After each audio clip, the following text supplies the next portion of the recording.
सुप्रिया सिंह और आप देख रहे हैं न्यूज ट्रैक। पहलगाम हमले में हुई निर्मम हत्या ने पूरे देश को झकझोर दिया है, लेकिन अब इस हमले से जुड़ी जो नई जानकारी सामने आ रही है वो और भी ज्यादा चौंकाने वाली है।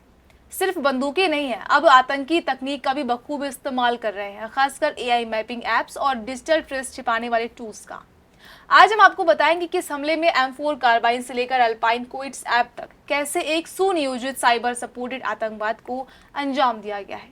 साथ ही एनआई की शुरुआती जांच से क्या क्या सामने आया है, वो सब इस वीडियो में हम डिटेल से बात करते हैं। M4 कार्बाइन असॉल्ट राइफल एक ऐसी राइफल है जो 1 मिनट में 700 से 970 राउंड गोलियां दाग सकती है। इसी राइफल का इस्तेमाल आतंकियों ने जम्मू कश्मीर के पहलगाम हमले में किया।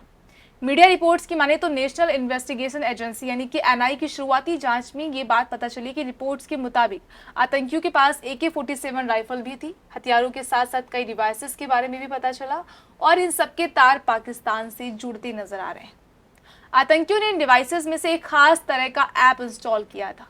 ऐप के जरिए टूरिस्ट की लोकेशन लगातार ट्रेस की जा रही थी। एनआई अपनी जांच में आतंकियों के डिजिटल फुटप्रिंट्स को भी खंगाल रही है ताकि उनके ठिकानों का पता लगाया जा सके। पहलगाम हमले में आतंकियों को कौन सी डिवाइस इस्तेमाल की, किस ऐप के जरिए लोकेशन ट्रेस किया जा रहा था, साथ ही एनआई की शुरुआती जांच से लेकर क्या कुछ अपडेट्स हैं वो भी बताएंगे।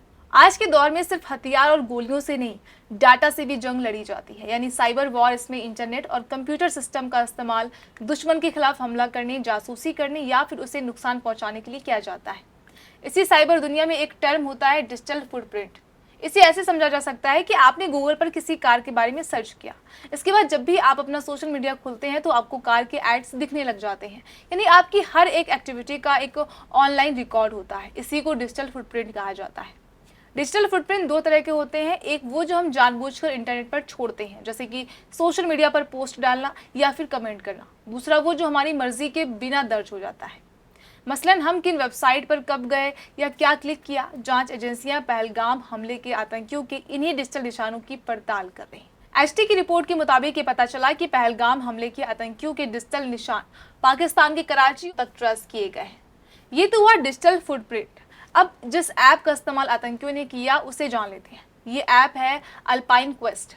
अल्पाइन क्वेस्ट को साइबेरिया नाम की कंपनी ने बनाया है। ये ऐप सिर्फ एंड्रॉयड फोन के लिए उपलब्ध है।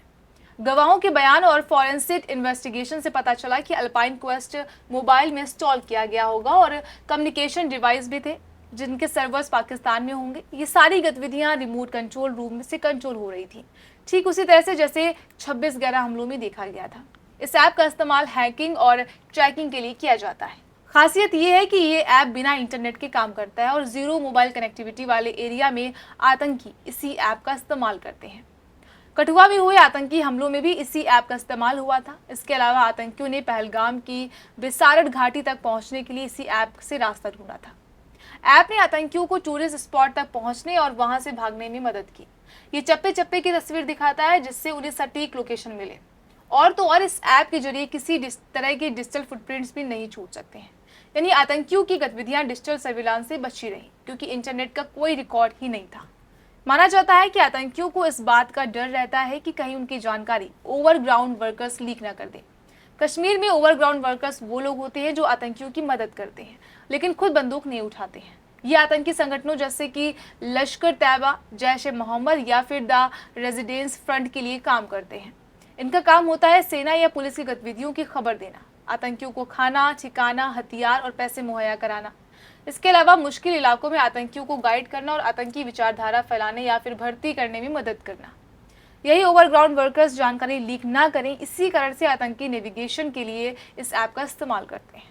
हिंदुस्तान टाइम्स की एक रिपोर्ट के मुताबिक खुफिया एजेंसियों का दावा है कि इस ऐप को ISI ने मॉडिफाई किया है। ISI ने आतंकियों को इस ऐप का ऑफलाइन वर्जन दिया है और इस ऑफलाइन वर्जन में भारतीय सुरक्षा बलों की जानकारी जैसे पुलिस चौकियां और CRPF कैंप पहले से डाली गई। इस ऐप का दो इस तरीके से इस्तेमाल किया जाता है। पहला तरीका तो ऐप में फीड डाटा के जरिए लोकेशन का पता लगाना। दूसरा, आतंकियों द्वारा पहले सिटी डाटा का इस्तेमाल दूसरे आतंकी गुड नेविगेशन के लिए करते हैं। इसी ऐप का इस्तेमाल रूस यूक्रेन युद्ध में भी हुआ है। रूसी सैनिक भी इस ऐप का इस्तेमाल यूक्रेनी सैन्य ठिकानों का नेविगेशन करने के लिए करते थे। तो ये हो गई ऐप की बात। और पिछले कुछ आतंकी हमलों में एक और सेम पैटर्न देखा गया है। आतंकवादी घाटी के निचले इलाकों में जाने से बचते हैं और ज्यादातर पीर पंजाल रेंज में छुपते हैं। पीर पंजाल हिमालय की एक छोटी पर्वत श्रृंखला है जो जम्मू कश्मीर, हिमाचल प्रदेश और पाकिस्तान ऑक्यूपाइड कश्मीर तक फैली है। ये रेंज कश्मीर घाटी के जम्मू के मैदानों से अलग करती है। पीर पंजाल के घने जंगल, उबड़ खाबड़ इलाके और गुफाएं आतंकियों को छिपने और हमला करने का सही जगह देती हैं। ये इलाका लाइफ ऑफ कंट्रोल के करीब है, जिससे पीओके से घुसपैठ आसान हो जाता है।